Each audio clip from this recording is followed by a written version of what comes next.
ก้าลงก้ามานี่ลงแต่ก้า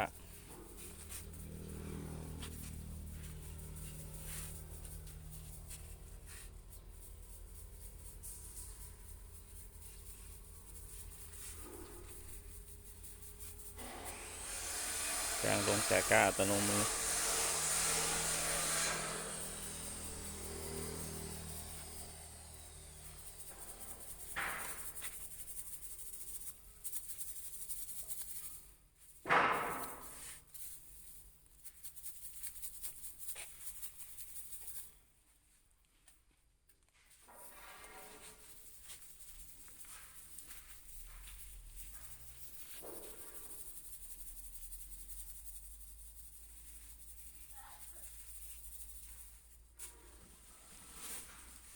แดดเริ่มไรสิเลี้ยวไปรอบเลย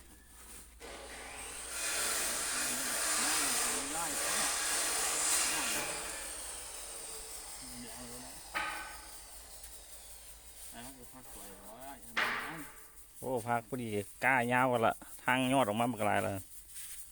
ม้วนที่รู้ตากแดดอยู่วันนี้พักเป็นหยังลากตาพุทธบริษัทอ่ะง่ายไปเลยง่ายมันง่ายไปขางมือนั้นไม่ยากอันนี้เขาอีกง่ายอันนี้เขาอีกยากมากใช่ไหมเดี่ยวเดี๋ยวเรียกคงจะอีกต่ออะไรดูยากดีตอนแรกนี่เราเสียไม่ง่ายเลยอย่างนี้ฮะโอ้เสียเดี๋ยวเป็นยากเอาหน่อย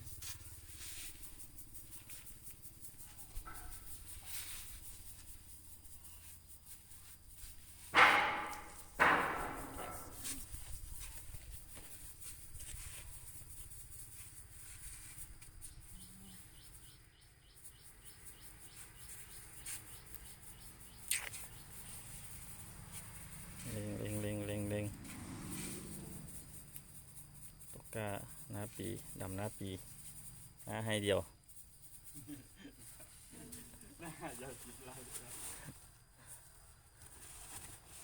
ยากหน้าให้เดียวเลยแต่ละปี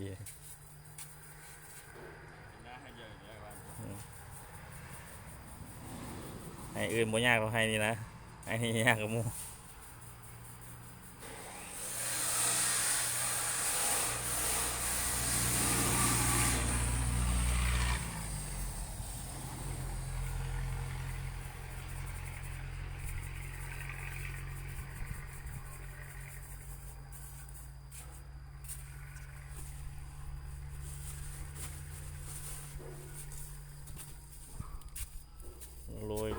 โรย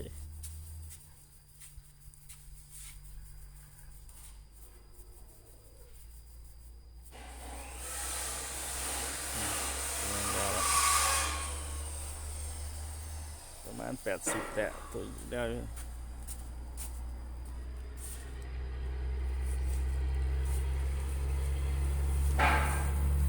โอ้ยแก็บแล้วเราก็หมดน้ำ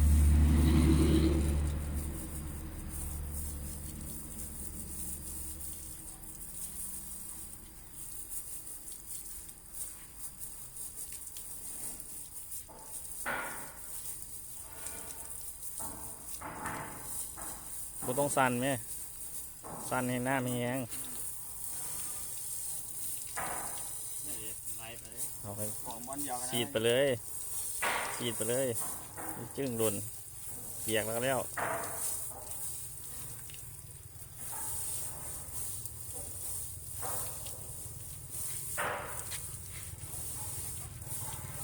สาวน้อย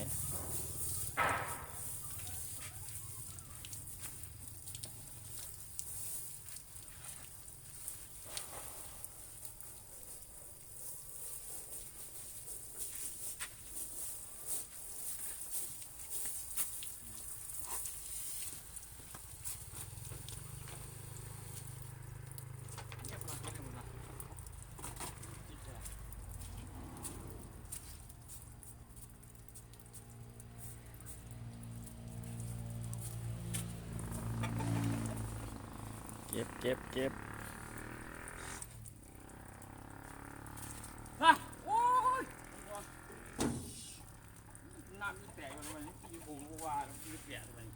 องไว้แล้วห่อไปประเดี๋ยว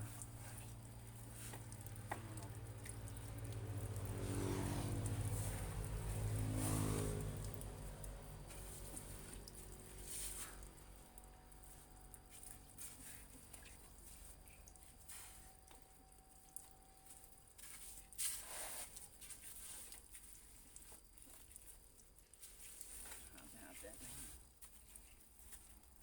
สาวแต่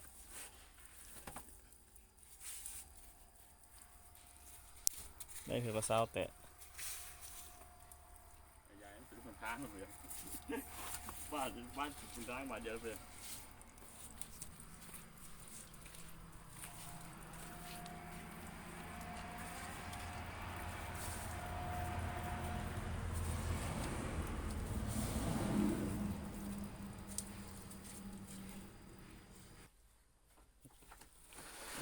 เก็บแล้วมันโรยหางอีกใช้ขนหาง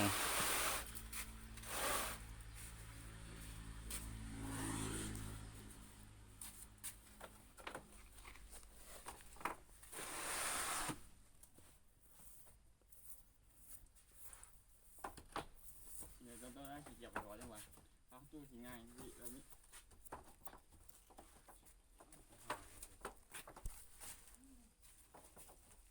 ตัวหางเฝ้าใส่ก็ได้เอามาโรยที่นอกก็ได้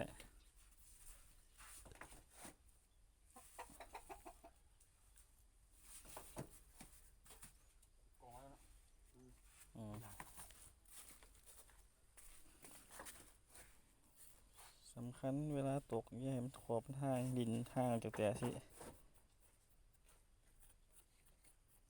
แล้วก็ไงมาข้าม้วนแตะที่ออกนี่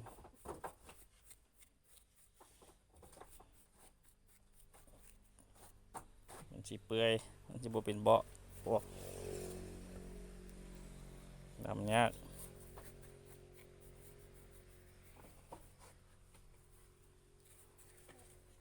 ขอบเปื่อยใส่รถยาก